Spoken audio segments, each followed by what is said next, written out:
Assalamualaikum warahmatullahi wabarakatuh.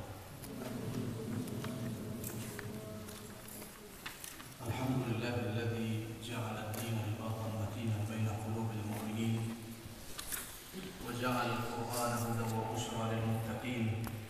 Allahumma shalli wa sallim wa barik ala nabiyyina Muhammadin wa ala alihi wa ashabihi wa man tabi'ahum bi ihsanin ila yaumiddin, amma ba'd.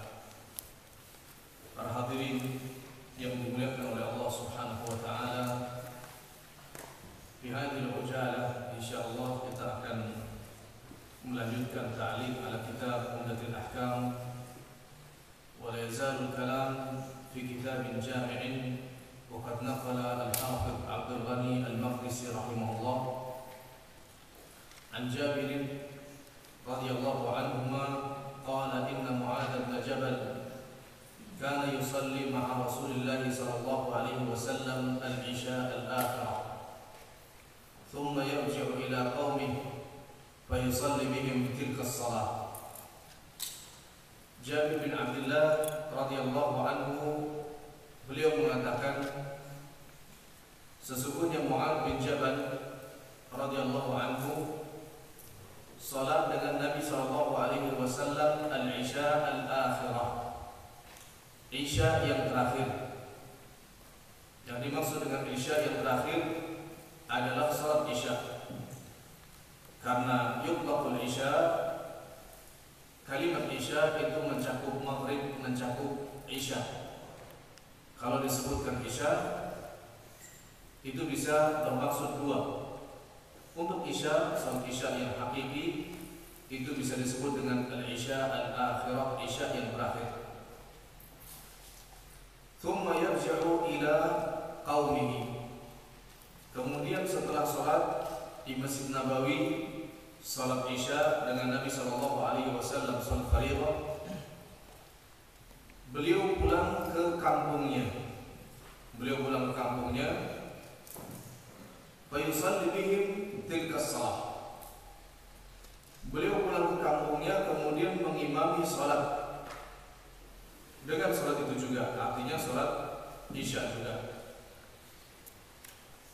Sudah kita belajar bersama pada pertemuan yang lalu bahwa dalam melaksanakan ibadah ada ibadah yang dilakukan pada waktunya adaan, disebut dengan ada, karena melakukan ibadah pada waktunya yang pertama kali.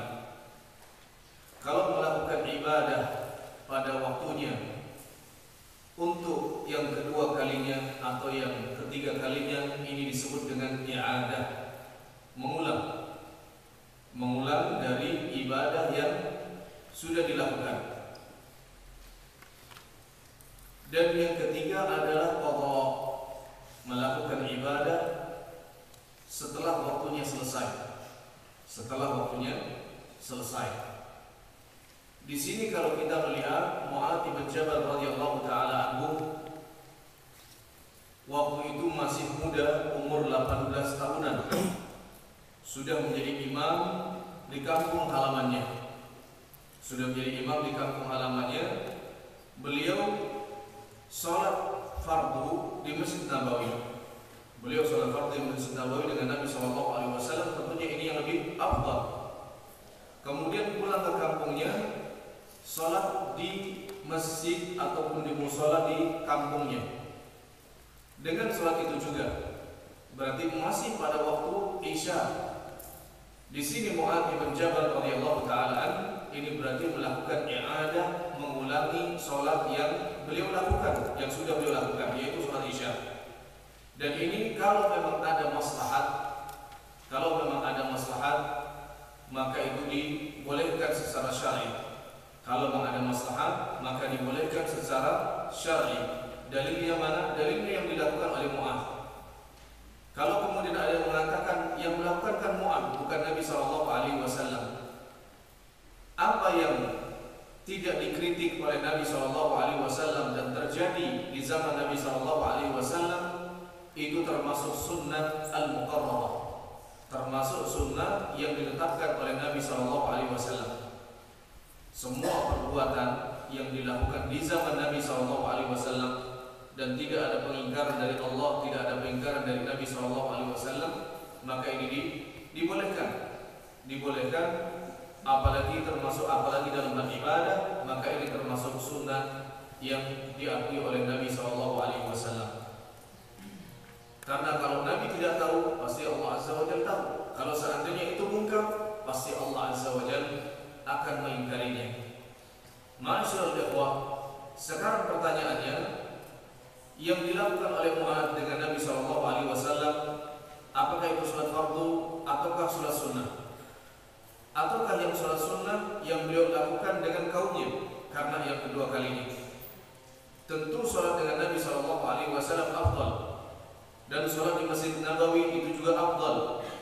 Bahkan Nabi SAW mengatakan, salatun fi masjid hada khairun min alfi salatin fi ghairi illa al-masjid al-haram. Salat di masjidku ini lebih afdal 1000 kali lebih baik daripada salat di masjid yang lainnya kecuali Masjidil Haram. Ini jelas bahwasanya yang lebih afdal adalah salatnya dengan Nabi SAW. Sehingga para ulama rahimahullah ta'ala mengatakan bahwa salat yang Mu'adz dengan Nabi itulah salat yang fardu. Salat yang fardu. Kalau salat fardu 2 kali tidak ada maslahat, ini tidak diperbolehkan. Ini tidak diperbolehkan karena abad, kecuali ada maslahat yang syar'i, maka salah satunya dijadikan sunnah dan yang satunya dijadikan yang wajib. Kami tadi menyampaikan bahwasanya di sini Mu'adz bin Jabal mengulang salatnya. Otomatis salat yang beliau lakukan dengan kaumnya itulah yang sunnah. Itulah yang sunnah, artinya salat yang Mu'adz dengan kaumnya hukumnya sunnah, walaupun sama-sama salat Isya. Tapi bagi Mu'adz hukumnya sunnah, karena yang wajib sudah beliau lakukan dengan Nabi SAW dan Mu'adz menjadi makmum. Sedangkan saat beliau menjadi imam, ini posisi salat yang beliau lakukan adalah salat Isya yang hukumnya sunnah karena sudah mengulang, karena yang kedua kalinya bukan yang pertama. Sementara kaumnya di sini melakukan salatnya fardu, Mu'adz melakukan salat sunnah dan kaumnya melakukan salat fardu. Mu'adz yang imam dan makmumnya, kaumnya menjadi makmumnya beliau yang salatnya fardu. Di sini ada perbedaan niat. Mu'adz niatnya salat Isya, tapi karena yang 2 kali sehingga punya sunnah. Sementara kaumnya salatnya fardu. Ada perbedaan niat. Dan ini tidak mengapa. Tidak mengapa. Ini dibolehkan secara syar'i, perbedaan niat dari imam dengan makmum, baik yang imam salat fardu ataupun imamnya salat sunnah dan makmumnya fardu. Ini sah salatnya. Ini sah salatnya jelas sekali. Mu'adz bin Jabal radhiyallahu ta'ala anhu, beliau melakukan salat dan menjadi imam, dan makmumnya adalah kaumnya yang melakukan salat Isya. Sehingga perbedaan niat secara syar'i tidak mengapa. Memang ada khilaf di antara para ulama rahimahullahu ta'ala. Ada 4 aqwal, ada 4 pendapat dalam bab ini. Pendapat yang pertama, al-jawazu mutlaqan, mengatakan perbedaan niat selama zahir pelaksanaan salatnya sama, maka dibolehkan. Artinya salatnya sah, baik imamnya yang salat sunnah, makmumnya salat fardu, atau sebaliknya imamnya yang fardu, makmumnya sunnah. Ini pun terjadi pada saat Ibnu Mas'ud radhiyallahu ta'ala anhu, beliau terlambat salat jamaah. Kemudian beliau datang ke masjid dan Nabi SAW dengan para sahabat masih di masjid. Kemudian Ibnu Mas'ud pun beliau bertakbir. Kemudian Nabi SAW menyampaikan kepada para sahabat, hal ahadukum yatasaddaqu li hadza?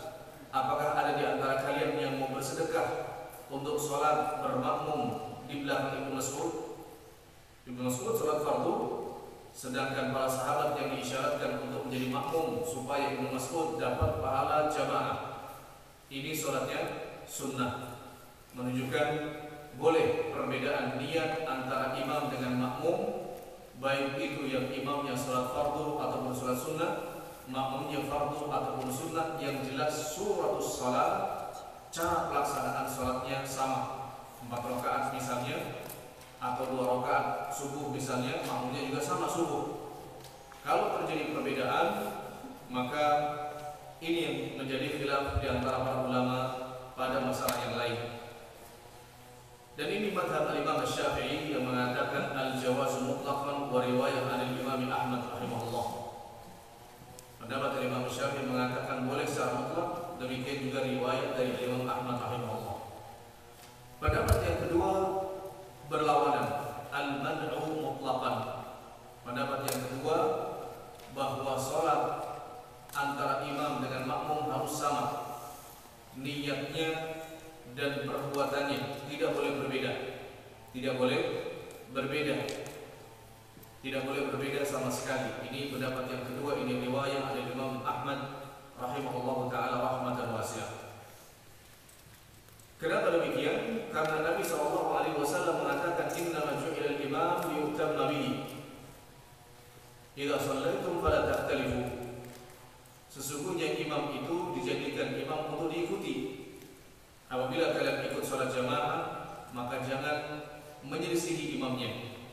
Dari sini sebagian ulama mengatakan maksudnya menyelisihi secara mutlak, baik niat ataupun perbuatan. Dan zahirnya hadis ini yang sahih adalah menyelisihi dari sisi perbuatan. Kalau dalam masalah niat, jelas sekali dalam hadis Mu'adz bin Jabal radhiyallahu taala an, demikian juga dalam hadis Ibnu Mas'ud yang tadi kami sampaikan.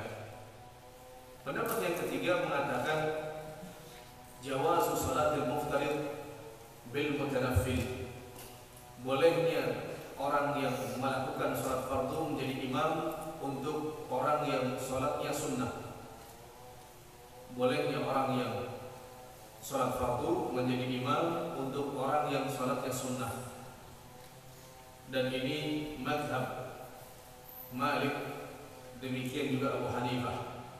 Madhabnya Imam Malik dan juga Abu Hanifah, dan aks, tidak terbalik, tidak boleh terbalik. Ini pendapat yang ketiga. Dan pendapat yang keempat, lawan dari pendapat yang ketiga, bolehnya untuk menjadi imam orang yang sholat sunnah dan makmum yang sholat fardu, dan tidak boleh terbalik. Wallahu ta'ala a'lam. Dari zahir hadis-hadis yang ada, yang sahih adalah pendapat yang pertama, aqrab ila shawab, yang mengatakan al-jawazu mutlaqan, bahwa perbedaan niat antara imam dengan makmum dibolehkan, baik imamnya sholat fardu, makmumnya sholat sunnah, seperti yang ada pada hadis Ibnu Mas'ud tadi. Atau sebaliknya, imamnya sholat sunnah dan makmumnya sholat fardu, seperti yang ada pada hadis Mu'adz bin Jabal radhiyallahu taala anhu yang sedang kita bahas pada siang hari ini. Karena sebagaimana yang disampaikan oleh Jabir bin Abdullah radhiyallahu taala anhuma, beliau mengatakan thumma yarji'u ila qaumihi fayusalli bihim tilka shalah. Setelah Mu'adz melakukan salat dengan Nabi SAW, beliau pulang ke kampungnya, kemudian salat bersama dengan kaumnya dengan salat Isya juga. Dengan sholat Isya juga, ini menunjukkan perbedaan niat antara Mu'adz bin Jabal dengan kaumnya yang melakukan sholat fardu.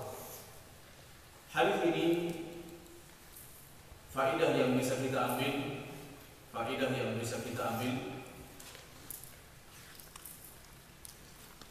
fadlus salat ma'a Rasulillah sallallahu alaihi wasallam, keutamaan salat dengan Nabi SAW.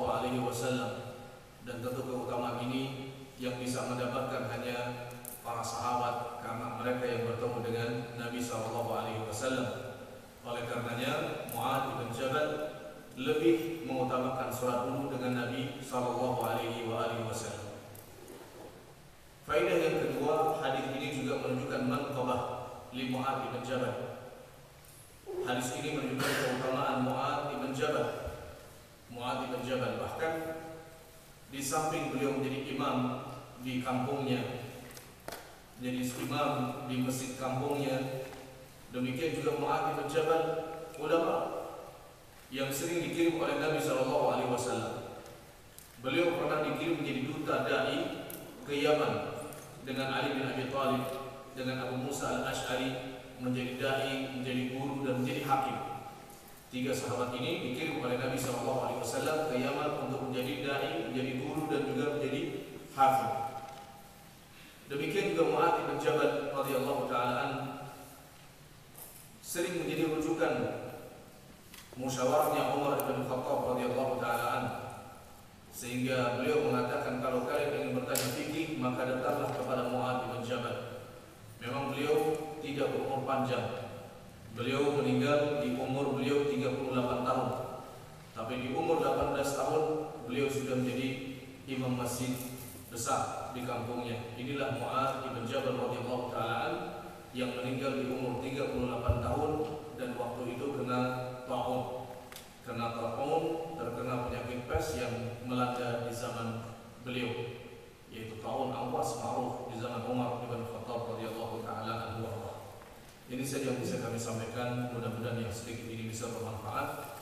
Hal-hal yang lain termasuk pertanyaan, mohon maaf tidak bisa kami jawab. Insyaallah nanti besok hari Kamis biidznillah ta'ala sebagaimana yang sudah kita umumkan. Subhanaka wa bihamdik, asyhadu an la ilaha illa anta, astaghfiruka wa atubu ilaik. Assalamualaikum warahmatullahi wabarakatuh.